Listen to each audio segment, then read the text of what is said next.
Bom dia a todos! Voltamos com os vídeos que estavam parados faz um tempo e esse vídeo não tem nada a ver com psiquiatria. O que eu vou fazer? Eu estou em prova em GO e eu vou fazer 3 dias sequenciais de matérias de GO, um apanhadão de toda a matéria que cai na minha prova. Então serão 3 dias de GO, de ginecologia e obstetrícia. Hoje a gente vai falar sobre cesárea, fórceps, gravidez ectópica, diabetes gestacional, endometriose, ovário e só. Acho que são 7, né? Cesárea, fórceps, gravidez ectópica, gravidez múltipla, diabetes, endometriose e ovário. 7 conteúdos hoje, 7 domingo e 7 segunda-feira. É um apanhadão de GO para vocês. Vamos lá.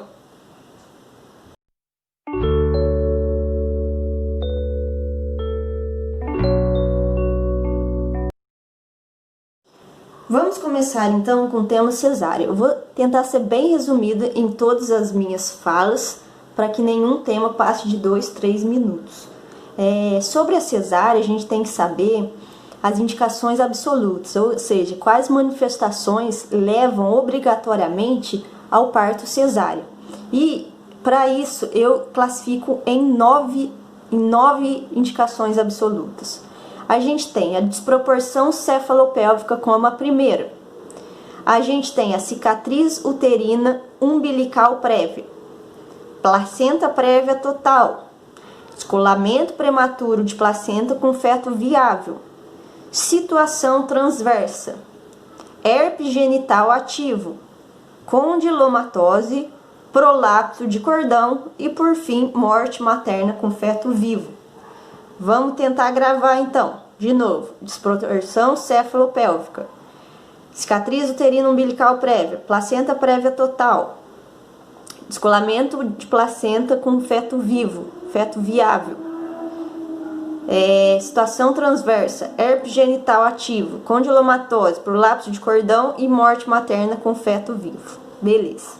Então, gravando essas 9, você acerta qualquer questão. Importante também a gente saber os passo a passo do ato cirúrgico da cesárea. Por exemplo, o que a gente vai cortando? A gente corta 7 aspectos anatômicos, nessa ordem. Primeiro, a pele, depois, o tecido subcutâneo, aponeurose, músculo reto abdominal, peritônio parietal, peritônio visceral e útero. Nessa ordem, a gente vai passando o bisturi numa incisão chamada de Fanny Steele, que é a laparotomia de Fanny Steele. Importante falar que a gente usa Vicryl 0 e Vicryl 2 para fechar algumas partes e nylon para fechar a pele com ponto intradérmico. O Vicryl 2 a gente fecha o músculo reto abdominal e tecido subcutâneo. E o Vicryl 0 a gente faz a esterografia e a aponeurose. Lembrando que a esterografia não pode usar o fio da esterografia para outros fios, como se fosse aproveitar, porque isso pode dar risco de endometriose. Beleza. A cesárea no Brasil ela é muito discutida, porque a OMS preza 15% de cesárea no mundo e o Brasil tem muito mais que 15%. Pelo SUS, 36%. Pelo particular, 88%. Por que dessa diferença? Porque o paciente pelo particular pede e é aceito, o médico oferece para se defender financeiramente ou judicialmente e por financeiro médico que ele ganha mais, certo? Mas o SUS, a mulher tem direito à cesárea? Tem. Se ela a pedidos, ela tem direito? Tem. Óbvio que não vai ser oferecido, mas ela tem direito sim à cesárea. Então, do tema cesárea, 3 minutos e meio de cesárea, tá completo. Valeu!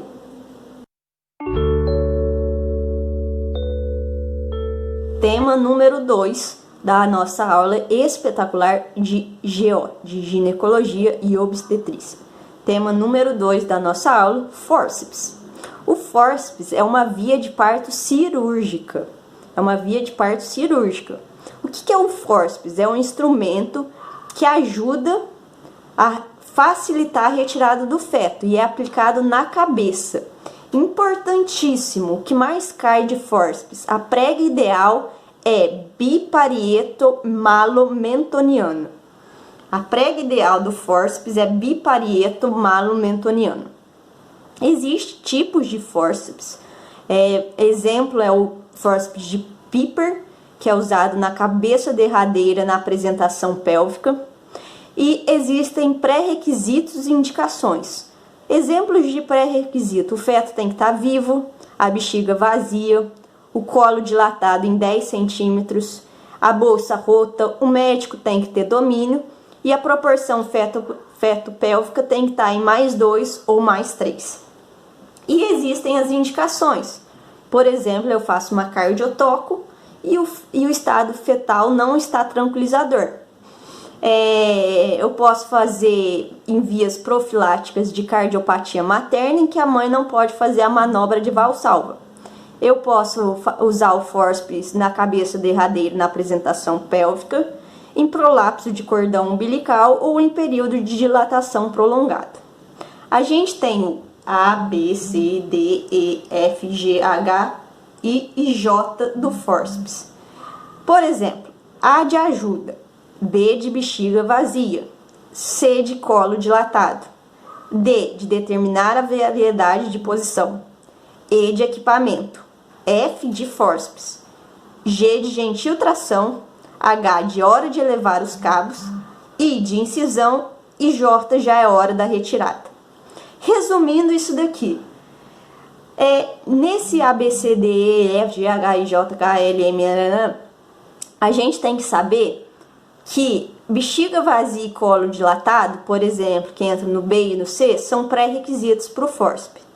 A gentil tração, a hora de elevar o cabo, incisionar e retirar é a manobra do fórceps. Então, esse ABCDE, ele fala mais ou menos os pré-requisitos e as manobras.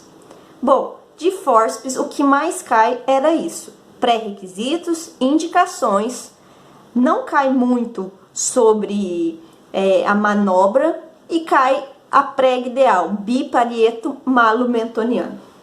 Valeu!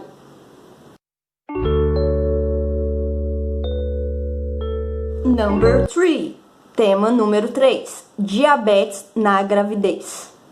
O primeiro conceito que a gente deve diferenciar é sobre diabetes mellitus na gestação e diabetes mellitus gestacional, são diferentes. O primeiro, diabetes mellitus na gestação, a mulher já tinha o diabetes nas normas, ou seja, acima de 126 ou igual a 126 pelo critério clássico, ela ficou grávida e manteve esse diabetes. O segundo, o diabetes mellitus gestacional, é um tipo próprio só da gravidez, que se a paciente não estivesse grávida, ela não atingiria os critérios clássicos do limiar diabético. Qual o critério clássico? Maior ou igual a 126. Por exemplo, o diabetes mellitus gestacional, ele tem que ser maior ou igual a 92. Então, se ela não estivesse grávida, ela não teria diabetes. Por isso que é chamado de diabetes mellitus gestacional. Importante salientar que na gravidez a gente tem a fase anabólica e a fase catabólica. Na fase anabólica a gente tem muita insulina e hipoglicemia de jejum. E na fase catabólica a gente tem aumento da resistência periférica à insulina. Agora, uma teoria importante nessa aula de diabetes na gravidez, a gente tem que falar sobre a teoria de Peterson. A teoria de Peterson, ela diz o seguinte: a mãe tem uma hiperglicemia materna, certo? Passa para o feto, então vai ter uma hiperglicemia fetal. Vai ter uma hiperinsulinemia fetal. Então, aumento da lipogênese. E a insulina é análoga do GH. Isso explica o quê? Porque o feto fica macrossômico no diabetes gestacional. Outras repercussões do diabetes gestacional no feto é a diminuição de surfactante hipoglicemia neonatal, polidrâmino e risco de óbito intrauterino. Óbvio que tem consequências para a mãe também, mas aqui a gente está citando a do feto. O diagnóstico é muito importante, é o que a gente falou. A gente vai fazer uma glicemia de jejum, e aí a gente tem 3 vias. Se a glicemia de jejum der maior ou igual a 126, elas já tinham diabetes prévio. Se der maior ou igual a 92, a gente tem um diabetes mellitus gestacional. E se der menor que 92, a gente pode falar que ela não tem diabetes? Não. A gente tem que fazer uma TOTG entre 24 e 28 semanas para confirmar realmente se ela não tem diabetes. Beleza. A nossa meta é manter um jejum menor que 95, 1 hora pós-brandial menor ou igual a 140, 2 horas pós-brandial menor ou igual a 120. Se ela atingir 80% desses valores, ela está compensada. E o tratamento é a tríade exercício, dieta e insulina. Não a metformina. A metformina é a segunda opção. Pode ser a primeira na amamentação, mas na gravidez a insulina é preconizada no lugar da metformina. Valeu!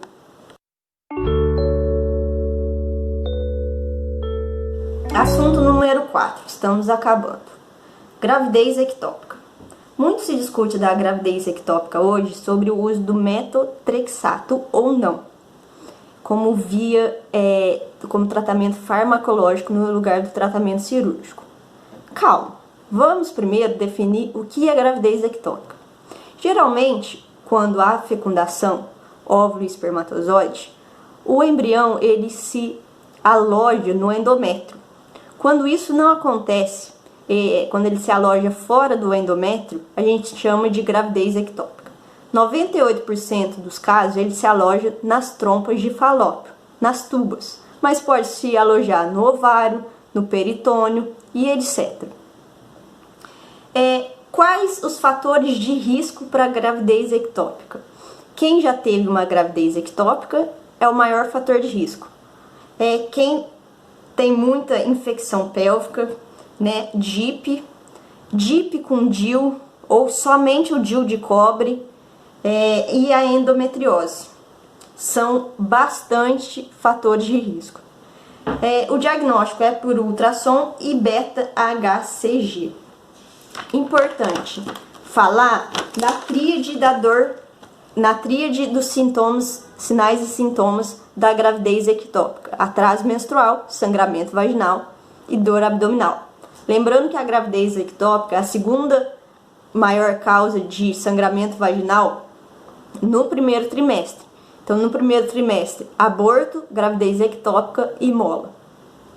Beleza. Então, a gente agora chega no tratamento, que a gente vai discutir. 3 tipos de tratamento: expectante, cirúrgico ou farmacológico com metotrexato. O metotrexato a gente tem 8 fatores para usar ele ou não. Então, a gente usa metotrexato quando a gente tem uma estabilidade hemodinâmica, quando há ausência de rotura, quando o beta-HCG estiver menor que 5.000, muito importante, beta-HCG menor que 5.000, os exames laboratoriais normais, ou seja, ela não tem nenhum distúrbio hepático, renal, nada. Quando o ultrassom mostra uma massa anexial menor que 3,5, quando a gente não tem dúvida diagnóstica, quando há possibilidade de retorno no segmento ou em caso de rotura, e quando tem ausência de atividade cardíaca embrionária. Então é assim, eu faço um beta qualitativo, venho mostrando gravidez. Faço um ultrassom, venho mostrando um alojamento ok, no lugar certo. Então é uma gravidez tópica, começo pré-natal. Ah não, o ultrassom não veio mostrando nada, ou veio mostrando uma gravidez tubária. Então eu dou segmento. Eu vou usar o metotrexato quando eu tenho 2 betas, faço 2 betas em 24 horas e eles estão menor que 5.000. Assim eu posso usar o beta junto com os outros 7 critérios. Se não, eu tenho que partir para laparotomia com salpingoforectomia. E a conduta expectante é quando eu faço as duas dosagens do beta e a declínio dos títulos. Assim eu posso fazer uma conduta expectante. Diagnósticos diferenciais: DIP, apendicite, torção de cisto ovariano, cisto hemorrágico, abortamento, patologia do trato urinário, diverticulite e ovulação. Então, acho que o mais importante é sobre o uso do metotrexato ou não. Bem resumido.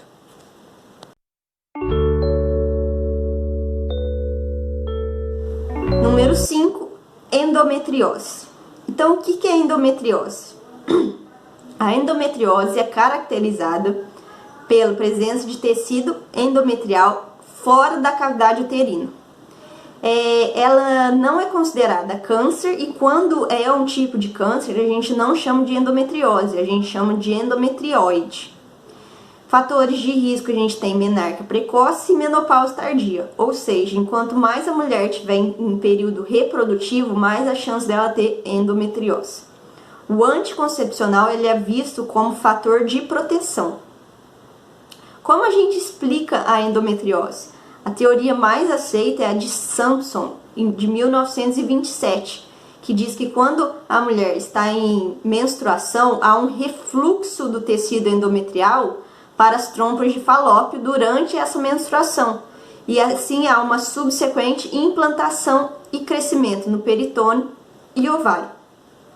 A endometriose, na maioria dos casos, ela é assintomática, mas ela pode causar infertilidade, ela pode vir com dismenorreia, dispareunia, dor, sintomas urinários e evacuatórios e fadiga crônica. No exame físico, o toque vaginal geralmente ou é normal ou tem uma presença de dor à mobilização uterina. Como a gente faz o diagnóstico? Quadro clínico, exame físico, um CA-125 no primeiro ou segundo dia do ciclo menstrual positivo, acima dos valores de referência, e a gente faz um ultrassom transvaginal com preparo retal. Pode ter tratamento farmacológico com uso de anticoncepcional, tratamento cirúrgico com retirada de endometriomas, e a principal complicação da endometriose é a infertilidade. Então, bem resumido sobre a endometriose, dando aí 2 minutos. Valeu!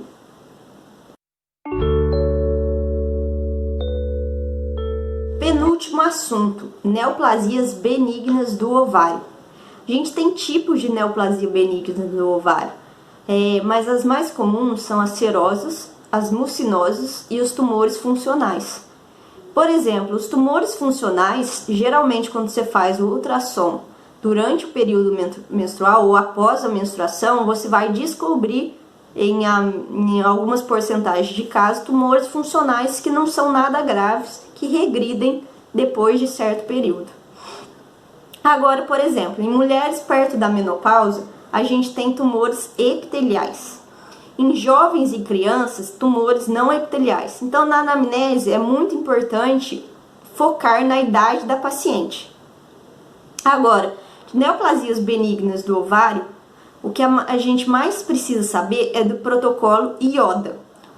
O protocolo IODA, principalmente, classifica, através da ultrassonografia, as neoplasias benignas em benignas e malignas.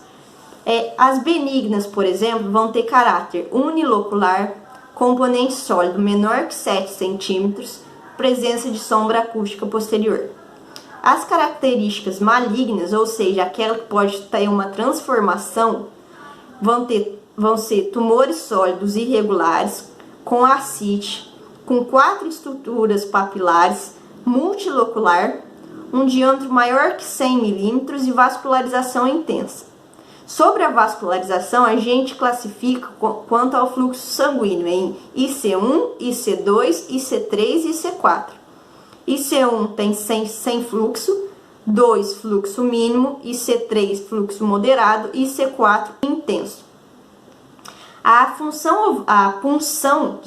punção ovariana ela é proscrita pelo risco de implante tumoral. E por fim, a gente tem que saber sobre a síndrome de Meigs, que é um fibroma ovariano com ascite e derrame pleural à direita.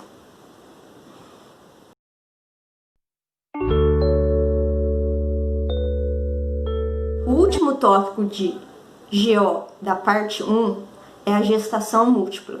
Gestação múltipla a gente geralmente fala em gêmeos, mas pode ser trigêmeos, gêmeos siameses e etc. A gente classifica a gestação múltipla em zigotia, corionicidade e amniosidade. Primeira coisa, vamos fazer um fluxograma. Se os meus fetos são dizigóticos, eles obrigatoriamente são dicoriônicos e diamnióticos. Então, os dizigóticos só podem ser dicoriônicos e diamnióticos. Agora, o fluxograma que eu estou falando em questão é o fluxograma da monozigoticidade dos monozigóticos. Então, os monozigóticos, eles podem ter variações a depender da hora da divisão e etc. Então, vamos falar do monozigótico com 72 horas, na fase de blástulo. Os monozigóticos em 72 horas são monozigóticos, dicoriônicos e diamnióticos. São os melhores, com menores fatores de risco, mas não são os mais comuns. Os mais comuns são 3 a 4 dias depois, que são monozigóticos, monocoriônicos e diamnióticos. Existe o de 7 a 13 dias depois, que são monozigóticos, monocoriônicos e monoamnióticos, que são os piores. Na verdade, existe um pior, depois de 13 dias, que são gêmeos siameses, que não vai ocorrer essa divisão em algumas partes. Beleza, o que mais eu tenho que saber? Essa é a parte mais importante de gravidez múltipla. Além disso, o melhor exame para gravidez múltipla é a ultrassom de primeiro trimestre. Alguns sinais do ultrassom, não do primeiro semestre, mas do segundo semestre, que podem falar na corionicidade. O sinal do lambda, por exemplo, ele fala em dicoriônicos, e o sinal do T em monocoriônicos. A monocorionicidade, ela traz mais complicações, como por exemplo CIUR, ICC, anemia, acidente de cordão.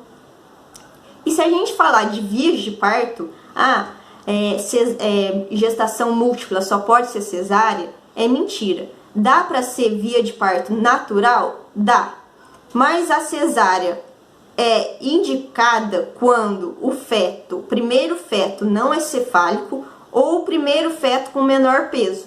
Então, para ser via de parto natural, o primeiro feto tem que ser cefálico ou o primeiro feto tem que ter o maior peso. Se não tiver, é tudo cesárea. Beleza?